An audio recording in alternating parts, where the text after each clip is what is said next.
next is the moment of inertia of the area. So it is the another one property of the materials, very important property. Okay, so the moment of inertia of the area is also known as second moment of inertia, or no, second moment of area. Okay. mm. So it is another important properties of the area. So it is used for the stress analysis in the beam, which is the subject of the strength of the materials, and it is also used for the pressure on the submerged object. So whatever the object which is being submerged in water, so to determine that this moment of inertia of the area is this property is very important. Okay, and this is the important parameter which is being used for the design of the cross section for the various component, either in this civil engineering as well as the mechanical engineer. So this is the just you take that as just as a properties. Okay, moment of inertia of the area is just a properties of the strength. Okay, so that's about the moment of inertia.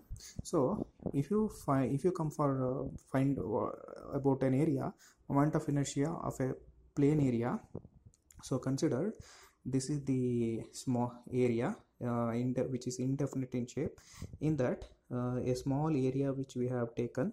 Okay, so that small area, elemental area, is dA. Okay, so moment of inertia of this elemental area dA about an axis, x-axis, consider this is an x-axis, it has been defined as, it is the, so I'll repeat once again, the moment of inertia of the elemental area dA about an axis is defined as the product of the area, the product of area of the elemental area and the square of the distance from here to here, whatever the distance is there, square of this distance.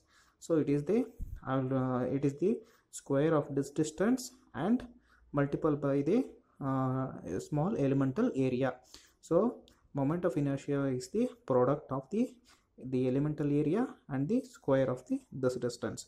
That is the moment of inertia of an area, of a plane area. Okay, so either you take with respect to x-axis, or if you take with respect to y-axis, you will get x square. Okay, so that's what. Okay, so that is been written in the equation like this. Okay, so here see here dii, so that is the moment of inertia. Okay, so with respect to x-axis, so this is the x-axis axis, this is an x-axis axis, and this, if you go in this y-axis, this is y axis.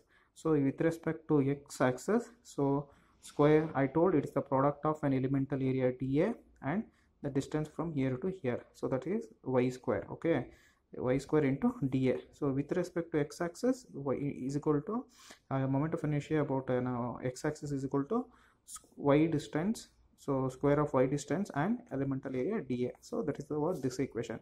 So you see this equation. Okay, so with respect to y, if you see here, so that is what the for the elemental area. So you want to find out the exact moment of inertia. So moment of inertia, this is an elemental moment of inertia. Okay, so you want to find out the total moment of inertia of this whole section. Means what you have to do is just integrate this. So with the integrating this, it will become ixx. So integration of y square into dA. Okay, so this is with respect to x-axis, this is with respect to x-axis, but with respect to y-axis is just interchange it. Okay, ixx, in the place of ix-axis you will get iyy. Okay, in the place of y you will get x, so just interchange it. So in place of x you will get y, so in place of y you will get x, just interchange, but area dA will remain same here and here. Okay, so that is what the moment of inertia. Okay, so moment of inertia about an x-axis you take or y-axis you will take. So you will get two equations, this one and this one. If it is an x-axis, ix-axis, so that is an integration of this y distance. So y distance, y square into elemental area. So if you are taking a y axis as a reference axis, so you will get x axis. So you interchange it. Okay, y with respect to x axis means you have to take the y square. Okay, y distance you have to take this one. Okay, y distance you have to take it with respect to x axis. You will get perpendicular distance is y, so you have to take y square into elemental area dy.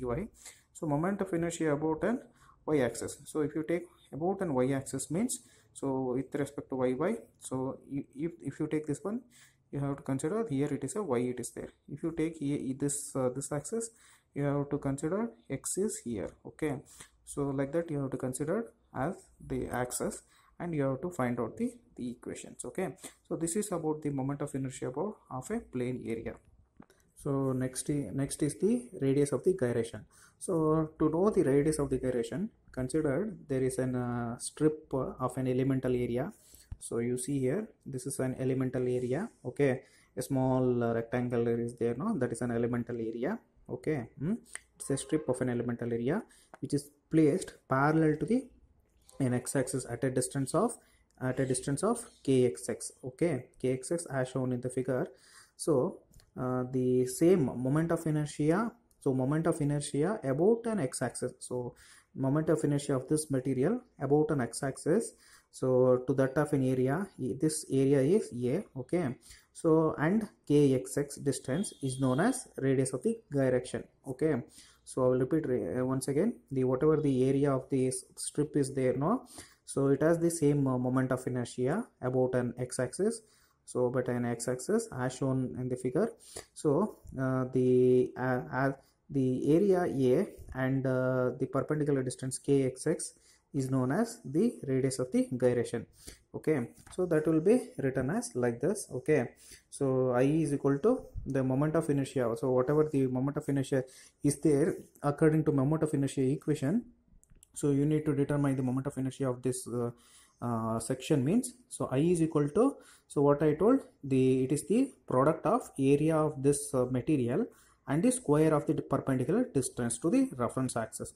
So this is the reference axis, the square of the distance, so distance it is kxs is the distance and the area of the elemental area, so square of this distance is kxx square into a, so that's what it is written, kxx square into a. So that is moment of inertia. So we need moment radius of the gyration, that is k. Okay, so k is known as, whatever the distance is known as